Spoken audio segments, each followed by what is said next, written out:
Abra sua Bíblia em Mateus capítulo 6, versículo 10. Vamos para a pregação da palavra de Deus. E hoje nós vamos falar sobre a vontade de Deus. Já parou para pensar nisso? Qual é a vontade de Deus? Qual é a vontade geral de Deus? Qual é a vontade específica de Deus?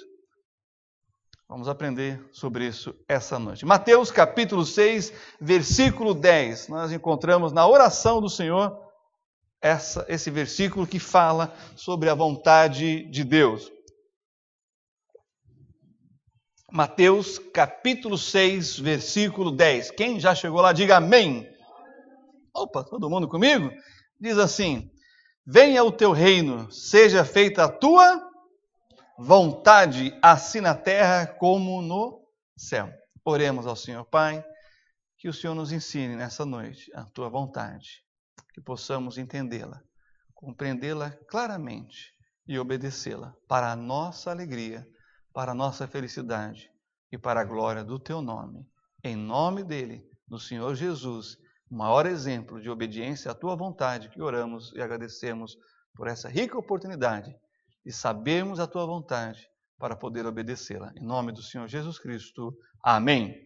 Muito bem, a vontade de Deus é o atributo por meio do qual Ele aprova e decide executar todo ato necessário para a existência e para a atividade de si mesmo e de toda a criação. Essa é uma definição da vontade de Deus. Essa definição indica que a vontade de Deus tem a ver com a decisão e com a aprovação das coisas que Deus é e faz.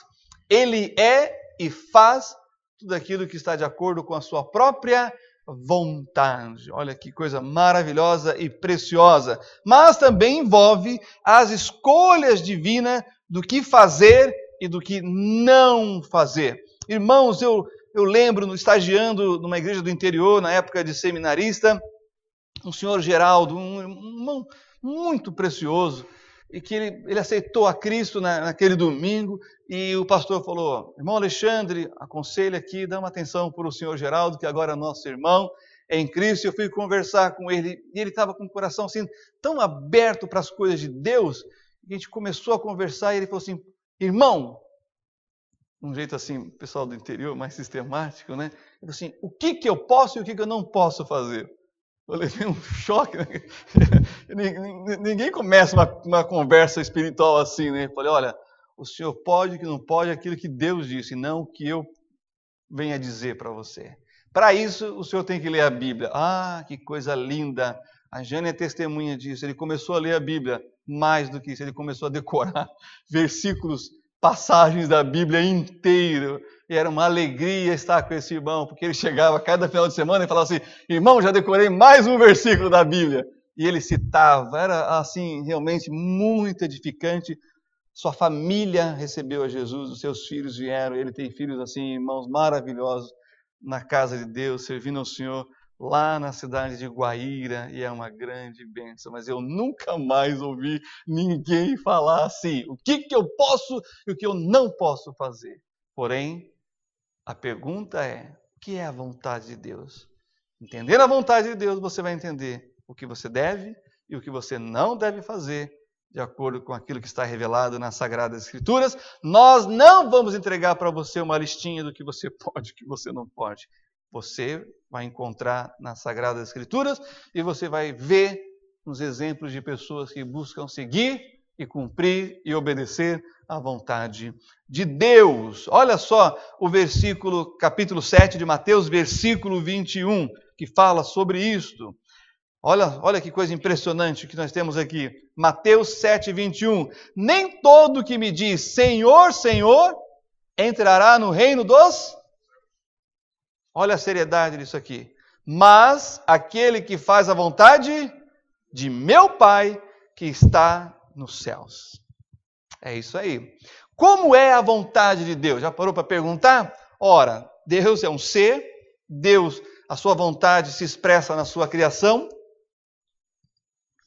e nós vemos Ele declarando o que Ele deseja e revelando da sua própria vontade, mas surge a pergunta: como é a vontade de Deus? Porque eu não sei se você sabe, acho que sim, você vai encontrar pessoas que têm muitas vontades e desejos de tiranos, de gente do mal. Já encontrou assim? Pessoas que fazem tudo para realizar a sua vontade, custe o que custar, mesmo que seja necessário passar por cima de alguém. Será que Deus é assim? Claro que não. Mas ele revela isso lá em Romanos, capítulo 12, versículos de 1 a 2. E esse texto é maravilhoso. É daqueles textos que você tem que decorar, é daqueles textos que você tem que marcar na sua Bíblia, porque muitas vezes você vai ter que recorrer a ele e entender algumas coisas que estão acontecendo na sua vida, na leitura, na perspectiva, na visão desses dois versículos preciosos em Romanos, capítulo 12, versículos 1 e 2. Como é a vontade de Deus? Esses versículos respondem para a gente. Diz assim: rogo-vos, pois, irmãos, pela compaixão de Deus, que apresentei os vossos corpos em sacrifício vivo, santo e agradável a Deus, que é o vosso culto racional. E não sedes conformados com este mundo, mas sede transformados pela renovação do vosso entendimento, para que experimenteis qual seja a boa, agradável e perfeita o quê? Vontade de Deus. Olha aí, qual é a resposta para essa pergunta? Como é a vontade de Deus? É uma vontade tirânica? Ou é uma vontade assim desses pais assim que permite tudo para os filhos? Não, Deus também não é assim não. E olha só, ela é boa, ela é agradável e ela é perfeita, mesmo que não pareça. Às vezes eu fico olhando e pensando, Senhor, é isso mesmo que o Senhor quer? Você nunca teve esse questionamento? Mas será que é isso mesmo? Mas parece tão difícil, às vezes parece até impossível. Mas Deus reafirma, a vontade dele é boa, é agradável e é o melhor para você, porque ela é perfeita. No final é que você tem um resultado. A gente começa obedecendo, a gente começa praticando a vontade de Deus e a gente vai vendo que é realmente bom para a gente. É bom para você. E vai produzir, irmãos, um sentimento de algo que é agradável. Ou você acha que orar é fácil? Ou você acha que orar não tem as suas lutas? Mas você começa orando, vai exercitando, vai aprendendo. E aí vai se tornando agradável estar diante de Deus e falar com Ele através da oração, não é verdade? E você vai vendo que a vontade de Deus nos seus desígnios é perfeita. Porque você vai vendo o resultado. Às vezes, no começo, não parece. Algumas pessoas dizem, pastor, eu estou tentando fazer, mas não está dando resultado. Continue. Não desista. Porque ela é boa, ela é agradável e ela é perfeita. Essa é a vontade de Deus para nossas vidas. Algo que é bom, que é agradável e que, acima de tudo, é perfeito. Algumas distinções nos aspectos da vontade de Deus. Primeiro, a vontade necessária e vontade livre. Aqui são termos que a gente encontra na teologia sistemática, tá bom? Assim como podemos querer ou escolher algo com anseio ou relutância, com alegria ou arrependimento, em segredo ou publicamente, também Deus, na íntima grandeza da sua personalidade, é capaz de querer coisas diferentes de modos diversos. Ou seja, tem coisas que Deus irá fazer por estas estarem baseadas em seu caráter. Tem coisas que se tornam vontade de Deus porque está baseado naquilo que Ele é. Por exemplo, Deus vai amar.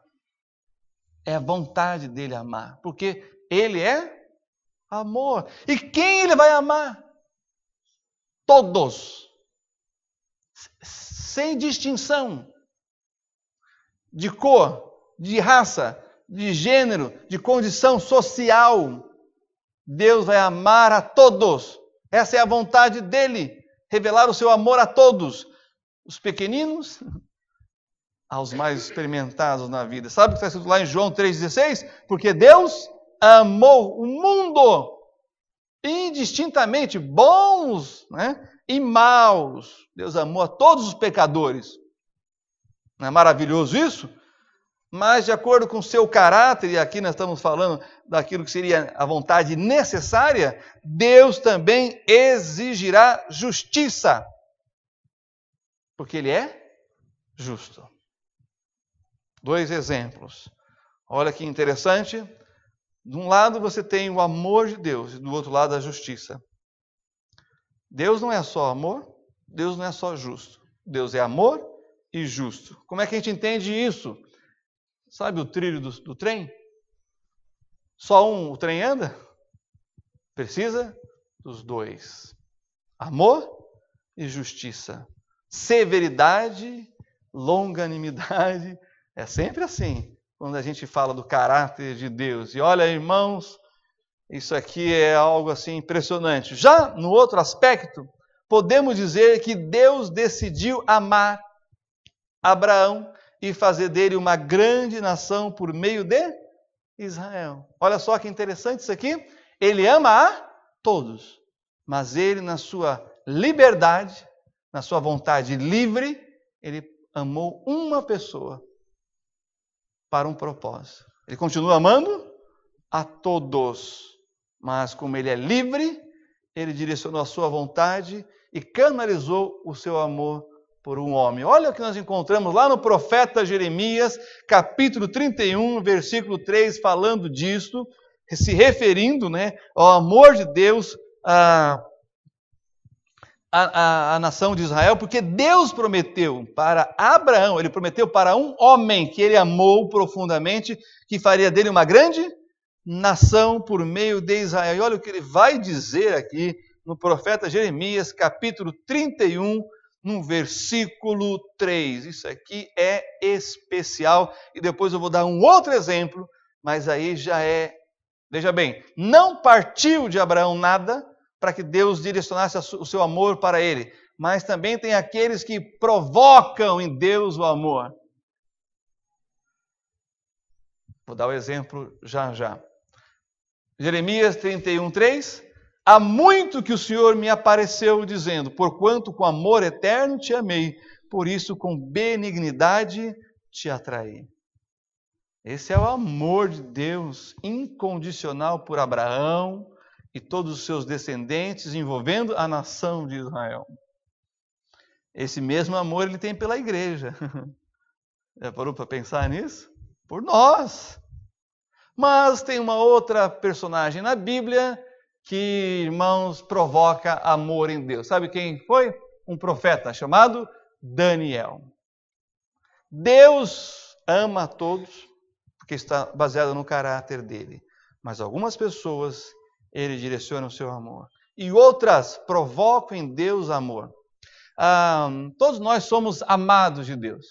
Mas sabe o que Deus disse para Daniel, através do anjo Gabriel?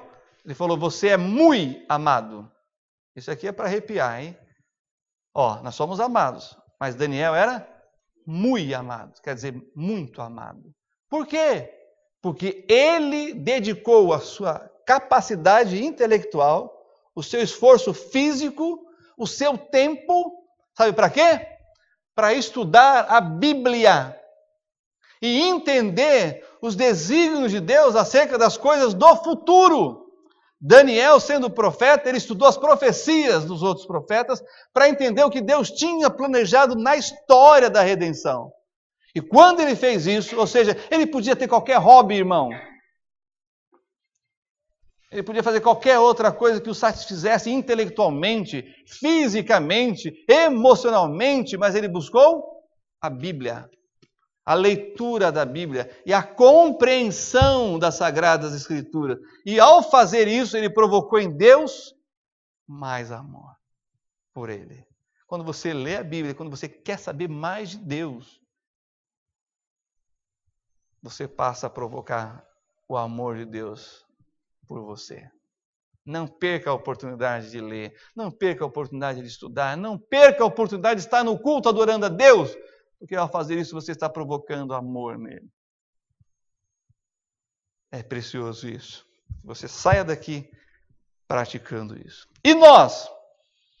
Bom, se existe o amor, né, necessário da parte de Deus, e o amor, a vontade necessária de Deus e a vontade livre de Deus, e nós, quanto a nós, tem coisas que fazemos com o maior prazer, não é verdade?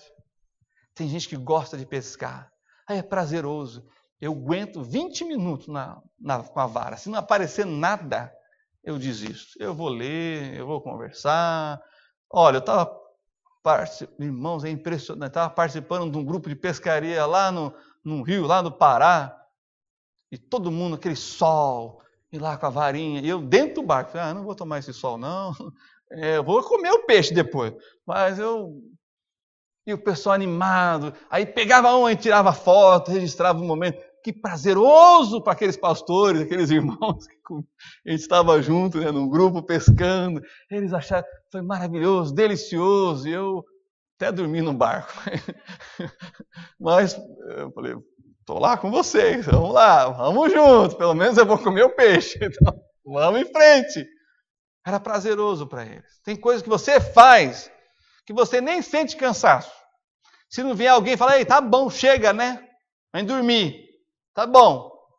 Eu lembro de um senhor que ele falava que o trabalho dele era um hobby, então não parava nunca. Ele gostava daquilo. Mas calma, tem limite também essas coisas. Então, para nós, tem coisas que você gosta de fazer, isso é prazeroso para você, é a sua vontade. E outras você faz por obrigação mesmo. Não tem coisa que você faz por obrigação? Não tem coisa que você fala, puxa vida, tem que fazer isso de novo. Todo santo dia. Irmãos, quando você está ensinando as crianças a escovarem os dentes, é aquilo que você pensa que você vai perder. Porque eles não gostam de escovar os dentes. É um negócio impressionante, criança. Eu conheço, é raro as crianças que gostam de escovar dente. E tem umas que também não gostam de tomar banho. Não tem vontade de tomar banho. Você tem que lutar com a criança. Eu vejo por aí umas crianças que se falam, nossa, isso aqui vai ser difícil, hein? Mas você vence. Porque é necessário. É importante. É obrigação mesmo, não é verdade? Agora, olha só. Não há necessariamente vontade, sim responsabilidade em certas coisas que a gente faz. Tem coisas que são obrigação, mas tem outras coisas que são responsabilidade. Isso está muito ligado com o trabalho. Porque eu tenho certeza que tem coisas no seu trabalho que é prazeroso, mas outras questões são necessárias. Você precisa fazer. E olha que interessante, para ter aquele momento de prazer, você tem aquelas coisas que são necessárias. E se essas coisas que são necessárias não estiverem funcionando, as coisas prazerosas não virão. Então, a vontade de Deus, quando a gente fala da vontade livre de Deus, da vontade necessária de Deus, isso aplica a você também. Tem coisa que é necessário fazer. E vem cá, se eu contar um segredo para você, não precisa ter vontade. Só precisa assumir a responsabilidade. Tem coisas, irmãos, que eu faço que é pura responsabilidade. Não tenho prazer nenhum em fazer. Mas eu tenho responsabilidade, eu tenho que fazer. Vai ser assim na vida dos seus filhos. Começa ensinando agora, porque depois que eles forem para o mercado de trabalho, eles começarem a estagiar, quando eles começarem a buscar emprego, eles vão fazer coisas das quais eles não vão gostar. Mas é responsabilidade, eles precisam fazer. E junto, às vezes misturado, vão estar as coisas prazerosas do trabalho, que eles vão se realizar em fazer. Isso é importante quando a gente pensa na vontade de Deus para as nossas vidas. Também nós temos a vontade secreta e a vontade revelada. Guarda isso daí, vontade secreta e vontade revelada de Deus. Outra distinção proveitosa aplicada aos diferentes aspectos da vontade divina é a que se faz entre a vontade secreta e a vontade revelada. Mesmo na nossa experiência, sabemos que somos capazes de desejar algumas coisas secretamente. claro, desde que seja bom, né? E só mais tarde revelar essa vontade aos outros. Tem gente assim, você conhece? Ela tem um desejo, ela guarda, ela economiza, ninguém está sabendo. De repente ela aparece. Quando é o marido, quando é a esposa, dá um susto, né? Porque eu não estava sabendo, mas é surpresa para você. Mas o dinheiro, juntei durante 3 anos. Mas eu não percebi, eu não sabia. Exatamente, eu guardei em secreto essa vontade. Né? Dura aquelas pessoas que têm vontade, não economizam, não trabalham e ficam revelando e não realizam. Porque conta antes da hora e aí já tem o prazer de contar, mesmo sem ter. E aí não faz acontecer. Conhece gente assim? Pois é. Então não conta tudo não. Porque existe a vontade secreta. Aquele desejo puro, aquele desejo bom, mas que você sabe. Você só pode falar na hora certa. Para a alegria geral da nação. Tá bom? Bem, avançando, às vezes contamos aos outros antes que a coisa desejada surja ou aconteça. Noutras vezes revelamos o segredo só quando o acontecimento desejado já ocorreu. Cada uma tem o seu momento, cada uma tem o seu tempo, e às vezes é necessário compartilhar, porque às vezes não depende só de você, vai depender do cônjuge apoiar, vai depender do cônjuge incentivar, sabe? Ou dos pais investirem. Quando os filhos têm vontades e revelam, e os pais olham, analisam, avaliam, falam, vou investir nisso porque vai ser bom para você. Aí tem que compartilhar, você precisa de um investidor, você precisa de um apoiador, de um incentivador. Então revela, mas revela para aquelas pessoas que você sabe que vão te entender. Porque às vezes você fala de um sonho, de um desejo, e a pessoa diz, não vai dar certo. Não, isso aí não serve para nada. Ih, não vai ser bom para você não. Tem gente que é melhor não contar o segredo. Você não vai encontrar um apoio. Mas tem outras pessoas que vão te encorajar. E vão te ajudar a ter disciplina para realizar. Segredos secretos em que você revela no tempo certo, com o propósito de ter uma outra pessoa em quem você está revelando o apoio, a ajuda daquilo que é necessário, tá bom? Bem, também existe a vontade de Deus de forma geral. Quando você olha para a Bíblia, para as Escrituras, você vai ver indicado a vontade de Deus como razão definitiva ou absoluta para qualquer coisa que acontece. Então tem coisas que Deus revelou de forma muito clara, objetiva e direta, que Ele quer que você faça. Isso são absolutos. E nós vivemos uma época, irmãos, em que, por não haver absolutos, ou uma tentativa de destruir os absolutos, as pessoas vivem numa relatividade em todas as áreas da vida, até os sentimentos. E são coisas assim muito passionais, né? Por exemplo, você simplesmente ama os seus filhos. Você tem algumas coisas que ajudam você a amar o seu cônjuge, aquela química, aquela paixão, os anos de relacionamento, aquela amizade, aquela intimidade. Quando entra o relativismo, as pessoas dizem, por quê? Para quê? Será? Mas Deus diz, não, há absolutos. A família é um absoluto. E outras coisas, a verdade, por exemplo, e muitas outras coisas que Deus tem como absoluto. Que se você não se firmar nisso, tudo mais vai ruir e cair. Se apegue aos absolutos de Deus. Então vamos para essa vontade geral de Deus que serve para todos aqui. Depois eu vou falar da vontade específica de Deus. Bom, o apóstolo Paulo se refere a Deus como aquele que faz todas as coisas conforme o conselho da sua vontade. Então vamos lá. Primeira vontade geral de Deus está lá em 1 aos Tessalonicenses, capítulo 4. Vamos lá para as cartas do apóstolo Paulo em 1 aos Tessalonicenses, capítulo 4, nós vamos ler o versículo 3. Não tenha dúvida, esta é uma das vontades de Deus para a sua vida. Acompanhe comigo e você vai perceber o que nós estamos falando aqui através das Sagradas Escrituras. Todo mundo comigo? Lá em 1 aos Tessalonicenses, capítulo 4, versículo 3. Essa é a vontade de Deus para a sua vida já. Para a vida da pessoa que está do seu lado também. Eu sei que tem coisas na pregação que a gente está pregando e a pessoa está ouvindo e fala assim, isso aqui é para minha esposa. Tem coisa que a gente está pregando aqui que a esposa fica pensando assim, isso aqui é para o meu marido. Espero que ele esteja ouvindo isso, porque isso aqui é para ele. O que eu vou ler agora é para todos, tá bom? Os pais, para os filhos, para o cônjuge, é para todo mundo. Porque esta é a vontade de Deus. A vossa, que vos abstenhais da fornicação, né, da prostituição, da lascívia, da imoralidade, do adultério.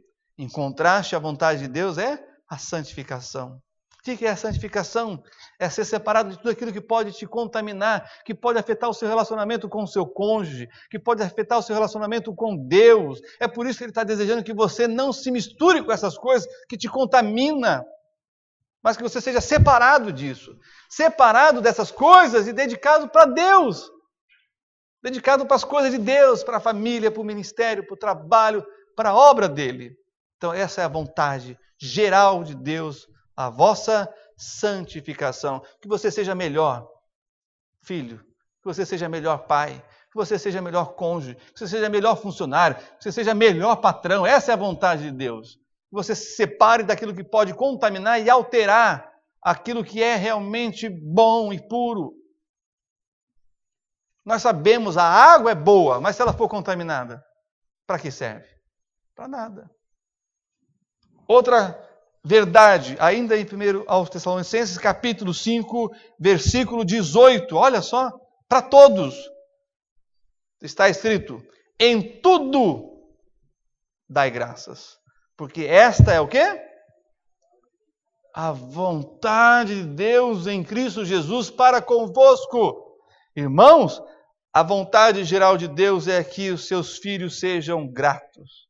Tenha gratidão no coração. Seja agradecido a tudo. Seja agradecido a tudo que Deus tem te dado. Não importa se é inferior aos seus olhos em relação a que o outro tem. Seja agradecido porque Deus está te dando. Porque vem dele. Que capacidade há em nós, irmãos? Tudo que temos, tudo que somos, vem dele. Seja grato a ele. Seja grato a Deus pela sua família. Seja grato a Deus pelo seu emprego. Pastor, eu queria ganhar mais. Vai, ora, se capacita melhor. Se prepara, quem sabe. Faça a sua parte. Mas agradeça pelo emprego que você tem. Agradeça pela saúde que você tem, mas está debilitada a minha saúde, pastor. Agradeça a si mesmo. Sabe por quê? Deus disse, em tudo, dai graças. Não é para comparar, não. É só para você ser grato com aquilo que você tem. Seja pouco ou seja muito. Você tem motivo de gratidão. Porque isso é a vontade de Deus na sua vida. Quando você começar a agradecer mais, você vai conseguir ver melhor tudo de bom que Deus tem feito no seu lar. E as coisas vão ser mais fáceis para você na vida, porque a vida já é dura o bastante. Avançando, temos também a vontade permissiva de Deus. Deus permite. Ele não traçou nada, ele está deixando você decidir. A escolha é sua. É claro, você tem responsabilidade pelas suas escolhas. Escolheu certo, vai dar certo. Escolheu errado, paciência, mas está na sua mão. Você sabia que essa é uma das coisas mais poderosas que Deus deu ao homem? Nós chamamos de livre-arbítrio. A capacidade de escolher. É claro, Deus sempre vai mostrar para você o certo e o errado, o bem e o mal, e assim por diante. Tá bom? Bem, também conhecemos a vontade permissiva de Deus, onde você pode escolher sua profissão, independente das circunstâncias, porque às vezes, né, na antiguidade, você nascia numa família de ferreiro, o que você ia ser? Ferreiro. Você nascia numa família de pedreiro, o que você ia ser? O que o filho ia ser? Pedreiro. Nascia numa família de sapateiro, mas não é, nem as circunstâncias determinam. Você pode escolher. Deus te dá liberdade. Eu, por exemplo, se nascer, meu avô era sapateiro. Misericórdia, se eu tivesse que ser sapateiro, aí eu ia morrer de fome. E outras coisas manuais que eu não sou capaz de fazer. Graças a Deus, o Senhor me deu a vontade permissiva dele, para eu escolher. Não é? E a gente vai escolhendo aquilo que a gente quer. E vai vendo se é aquilo mesmo. Ora, você também tem a escolha, e essa aqui é interessante, ó, a escolha compartilhada quanto ao casamento. Porque você pode escolher, mas do outro lado, você tem que ter a pessoa também dizendo sim. Não é verdade? Mas é uma escolha compartilhada. Ambos estão escolhendo. Quanta gente no mundo! E a Jane foi dizer sim para mim. Ela... Bom, eu ia falar algo, mas melhor não. Vamos avançar aqui. Olha só, a vontade permissiva de Deus é essa, em que Deus diz, decida, meu filho. Isso é maturidade. Isso é o que vem com os anos. Isso é o que vem trazendo responsabilidade. Por exemplo, quando você era pequenininho, quem comprava suas roupas? Você? Não, seus pais. E você tinha que usar aquilo. Às vezes a gente olha nas fotos, irmãos, aquelas coisas que a gente usava antigamente quando era criança, e meu Deus do céu, por que minha mãe fez isso comigo? Eu acho que ela não gostava de mim, me colocar uma roupa dessa. Não é? Você não tem essa sensação, só que você não fala nada, você só pensa. Vai falar isso, vendo os álbuns de família com a mãe. É, muito boa essa foto. A foto, lembra da roupa? Bom, você vai crescendo, você começa a ter autonomia, você passa a escolher. E aí você vai fazendo a sua moda. Claro, tem influência interna, né, da família, tem influência externa, tem aquilo que a imagem que você quer apresentar, mas você vai escolhendo. Isso vem com a maturidade. A maturidade vem com o tempo na sua vida, não é verdade? Também, além da vontade permissiva de Deus, existe a vontade diretiva de Deus. O que é isso? É a vontade direta de Deus, ou seja, é aquela em que você busca fazer de forma específica que Deus revelou. Temos o exemplo na vida do nosso Senhor e Salvador Jesus Cristo. Ele veio para fazer a vontade do Pai. Olha só, ele abre mão de fazer a sua própria vontade para fazer a vontade de outro. E esse outro é o seu Pai. A gente faz isso às vezes. A gente abre a mão de assistir um filme que a gente não gosta porque o cônjuge gosta. A gente abre mão de ir para a montanha porque o cônjuge quer ir para a praia e você não gosta do mar. Às vezes tem que entrar num acordo. Umas férias na montanha, outras férias na praia. Certo? Aí você está abrindo mão. Você abre mão de certas coisas, você está fazendo a vontade do outro. E quantas vezes é necessário na vida a gente fazer isso? Abrir mão de certas coisas por causa da vontade de um terceiro. Tá certo? Mas vamos ver esse exemplo na pessoa do Senhor Jesus. João capítulo 5. Vamos até lá? Evangelho de João capítulo 5, versículo 30.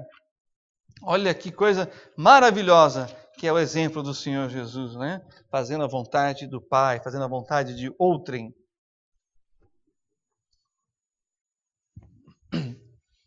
João, capítulo 5, versículo 30. Acompanhe comigo, olha só o que nós encontramos aqui nessa passagem. Eu não posso de mim mesmo fazer coisa alguma. Não é que ele não pode, ele está abrindo mão de poder. Como ouço, assim julgo, e o meu juízo é justo, porque não busco a minha vontade, mas a vontade do Pai que me enviou. Isso aqui é precioso, por quê? Porque ele está abrindo mão da sua vontade, porque ele sabe que a vontade de Deus é boa também. E que o resultado é maravilhoso, porque vai beneficiar muita gente. Vai beneficiar a humanidade, vai beneficiar você, a mim. Vira a página aí, João, capítulo 6, versículo 38. Olha o que nós encontramos aqui. Evangelho de João, capítulo 6, versículo 38. Porque eu desci do céu não para fazer a minha, mas a vontade daquele que me... Irmão, se Deus dependesse da minha vontade, eu já tinha passado a foice no planeta. Você se escandalizou com isso? Mas nós devemos fazer o quê? A vontade de Deus. Talvez se dependesse de você, você já teria desistido de certas pessoas. Mas como você sabe que Deus quer que você continue orando, que você continue perseverando, que você continue insistindo, você faz a vontade dele, não a sua. Porque muitas vezes a nossa vontade é fazer o quê? Lavar as mãos. Não. A vontade de Deus é algo precioso que o Senhor Jesus procurou fazer. Olha só Lucas, volta aí algumas páginas, você chega no Evangelho de Lucas, capítulo 22, versículo 42, e aqui é o ápice de fazer a vontade de outra pessoa, no caso o Senhor Jesus, fazendo a vontade do Pai. Lucas, capítulo 22, versículo 42, nós vamos ler o seguinte: Jesus está no Getsemane, em agonia, suando gotas de sangue. Olha o que ele vai dizer. Dizendo: Pai, se queres, passa de mim este cálice. Todavia, não se faça a minha vontade, mas a tua. Vontade diretiva de Deus para a sua vida, como nós vimos no exemplo de Jesus, é pessoal, particular e intransferível. Vou repetir, a vontade de Deus, a vontade diretiva de Deus na sua vida é pessoal, particular e intransferível. Ou seja, a vontade de Deus para você não é a vontade dele para o outro. Tem gente que acha que a vontade de Deus para ele percebe que Deus quer dele, aí ele acha que Deus quer o mesmo dele de todo mundo. E não é assim. Ela é pessoal, ela é particular e você não pode transferir. Por exemplo, não posso transferir o chamado ministerial, pastoral, missional que eu tenho para os meus filhos. Não posso. É comigo. Se Deus o chamar, se Deus se revelar de forma direta, e diretivo quer dizer isso, é Deus se revelando de forma direta a eles, e eles aceitarem, aí tudo bem. Mas eu não posso transferir. Porque o que Deus revelou para mim, é para mim. É maravilhoso que Deus também revelou para minha esposa. E aqui eu tenho um exemplo, uma ilustração para dar exemplo pessoal. Quando na nossa igreja, o irmão Amâncio sabe disso, a irmã Raimundo, quando estava lá o pastor Newton Osmar Malves fazendo o apelo para o ministério, e que chamou à frente, todo mundo com os olhos fechados, chamou à frente para orar. E depois que terminou de orar, eu estava num lugar ajoelhado e a Jane estava no outro lugar ajoelhado e nós não saímos juntos do banco. E nós estávamos no mesmo apelo, respondendo aquilo. Você sabe o que aconteceu? Casamos e fomos para o seminário. Porque assim como Deus me chamou, Deus chamou a minha esposa para isto. Isso aqui, irmãos, é um segredo que eu vou contar, revelado depois de muitos anos, pelo diretor do nosso seminário. Nós fomos conhecer o seminário no interior de São Paulo, e o diretor do seminário, depois de anos, olha, nós nos formamos em 98. Anos depois, ele revelou para a gente, o diretor do seminário. Ele falou assim, quando vocês vieram conhecer o seminário, eu achei assim, essa moça está trazendo esse rapaz para o seminário. É ela que é chamada, ele está vindo só acompanhando. Anos depois ele viu que eu também sou chamado. E nós vamos fazer, nós fizemos agora em abril, eu fiz agora em abril, 19 anos de ordenação pastoral. Ano que vem são 20 anos. E estamos juntos, fazendo a vontade de Deus. Eu falei, puxa vida, pastor, que credibilidade que você viu em mim, hein? Ele revelou o que estava no coração dele, mas ele esperou bastante tempo para revelar. Graças a Deus que ele agora sabe. É a vontade diretiva de Deus. Olha só, exemplos na Bíblia. Deus deu uma direção, revelou sua vontade diretamente para Abraão, para Isaac, Jacó, para Moisés. E Moisés queria? Josué, Sansão, Davi, mas eu quero falar de um aqui, que é o exemplo que eu quero pegar, Jeremias. Vá lá comigo. Profeta Jeremias, capítulo 1. Profeta Jeremias, capítulo 1, a partir do versículo 4. Olha o que é a vontade diretiva de Deus. É pessoal, particular e intransferível. E aqui nós temos um exemplo clássico disso que eu estou falando e que Deus está revelando para você particularmente e que você não pode passar para ninguém, você não pode deixar de realizar a vontade de Deus na sua vida. Eu conheço pessoas, irmãos, que não realizaram a vontade de Deus. A vida foi uma frustração. Não quer dizer que são infelizes, não quer dizer que estão na miséria, não. São pessoas bem-sucedidas profissionalmente, mas por não fazerem a vontade que Deus deu para ela, há uma frustração, há uma angústia no coração. Então não lute contra isso. Se Deus está te dizendo claramente o que Ele quer de você, e aonde Ele te quer, siga. Não se preocupe, Ele vai suprir o restante. Ele vai te dar estratégia, Ele vai te dar sabedoria, Ele vai te dar graça para você fazer aquilo que Ele está revelando para você. Pode ser um chamado missionário, um chamado pastoral, talvez Deus está te chamando lá para Papua Nova Guiné, não sabemos, para o meio dos índios. Isso eu tenho certeza que Deus jamais me chamaria, porque eu ia morrer em 3 meses. Eu fui para o Pará, os Pernilongos, as muriçocas, sei lá, esse é o Carapanã, eu já voltei tudo inchado e com uns calombos e estou me recuperando agora. Eu tenho certeza que Deus não me chamaria para evangelizar índio, porque o que ia ser minha vida lá? 3 meses já, malária. Mas eu sei o que Deus quer de mim. Não são os índios. Mas Deus chama outros para ir para os índios, e eles amam aquilo. E os pernilongos são amigos deles, não os picam. E eles repelem, é um negócio... Como é que explica isso? É de Deus.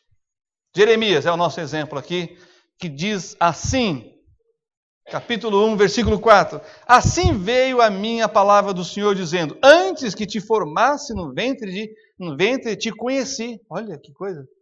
E antes que saísses da madre, te santifiquei. Deus separou o profeta no ventre da mãe. As nações te dei por profeta. Aí você fala assim, nossa, que coisa maravilhosa é isso aqui. Aí o profeta gostou? Olha o versículo 6. Então disse eu, Senhor Deus, eis que não sei falar, porque ainda sou um menino. Não quer não. Queria rejeitar, está resistindo à vontade diretiva de Deus para ele. Ora, se você não fizer o que Deus quer, você vai ser frustrado a vida toda. Versículo 7. Mas o Senhor me disse, Deus volta a falar com ele, não digas, eu sou um menino, porque a todos a quem eu te enviar irás, e tudo quanto te mandar, falarás. Não temas diante deles. Havia um temor aqui no coração dele. Sou capaz? Será que eu vou conseguir? Eu não acredito que isso é comigo. Então Deus diz, não temas diante deles. Deles quem? Da oposição. E oposição em casa. Imagina fora. Porque estou contigo para te livrar, diz o Senhor. E estendeu o Senhor a sua mão e tocou-me na boca. E disse-me o Senhor, eis que ponho as minhas palavras na tua boca.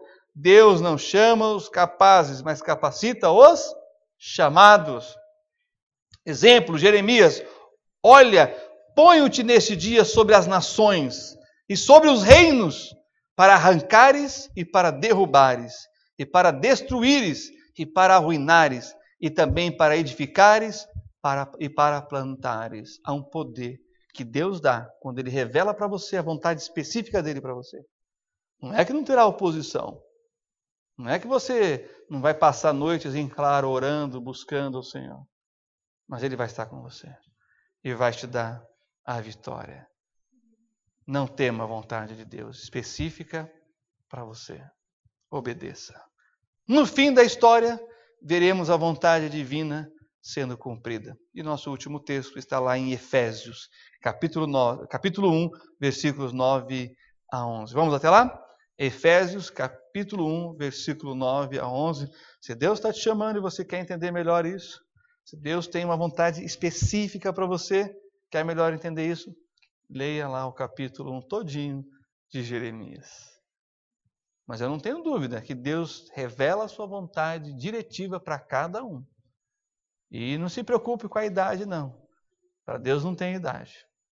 Quando Ele fala, Ele sabe o que está falando. Efésios, capítulo 1, versículo 9 a 11, que nós temos aqui. No fim da história, veremos a vontade divina sendo cumprida. Não foi o que aconteceu com Moisés? Não foi o que aconteceu com Jeremias? Irmãos, só para dar aqui um contexto histórico de Jeremias, Ciro o Grande, quando ele assumiu o reino de Nabucodonosor, ele foi falar com Jeremias. E ele falou para o profeta Jeremias: você quer vir comigo porque eu sei que você é um homem de Deus? Você quer morar nos meus palácios? Ele disse: não, eu quero ficar com o meu povo. Olha só, ele teve o reconhecimento do homem mais poderoso da terra naquela época. Por que isso? Porque ele fez a vontade de Deus. Tem essa recompensa. Mas para finalizar, no fim da história, a vontade de Deus prevalece. Efésios capítulo 1, versículos 9 a 11, diz assim: descobrindo-nos o mistério da sua vontade, segundo o seu beneplácito, que propusera em si mesmo, de tornar a congregar em Cristo todas as coisas, na dispensação, ou seja, no período correto, da plenitude dos tempos, tanto as que estão nos céus, como as que estão na terra. Nele digo, em quem também fomos feitos herança, havendo sido predestinados conforme o propósito daquele que faz todas as coisas segundo o conselho da sua. Eu quero estar do lado de Deus na história, para poder também ser chamado de: aqui está aquele que faz a minha vontade, aquele que fez a minha vontade. Nós só temos a ganhar com isso. Feche os olhos abaixo da sua cabeça. Pai, ajuda-nos a fazer a tua vontade, porque ela é boa, ela é agradável, ela é perfeita, é o melhor que o Senhor tem para nós. Ajuda-nos, ó Deus, a compreendermos e a vivermos por ela, para gozarmos, ó Deus, dessa alegria de sermos, ó Deus, obedientes à tua vontade. Que não nos preocupemos com aquilo que o Senhor tem falado com a pessoa que está do nosso lado, mas que o Senhor nos ajude a nos preocuparmos com aquilo que o Senhor tem falado com cada um de nós, comigo, e não com o outro, porque o Senhor fala com cada um da sua maneira. Obrigado, Deus, por esse tempo tão precioso na tua casa. Dá-nos uma boa semana de bênção e de vitória e de obediência a cumprir a tua vontade a cada dia, em nome do Senhor Jesus Cristo. Amém.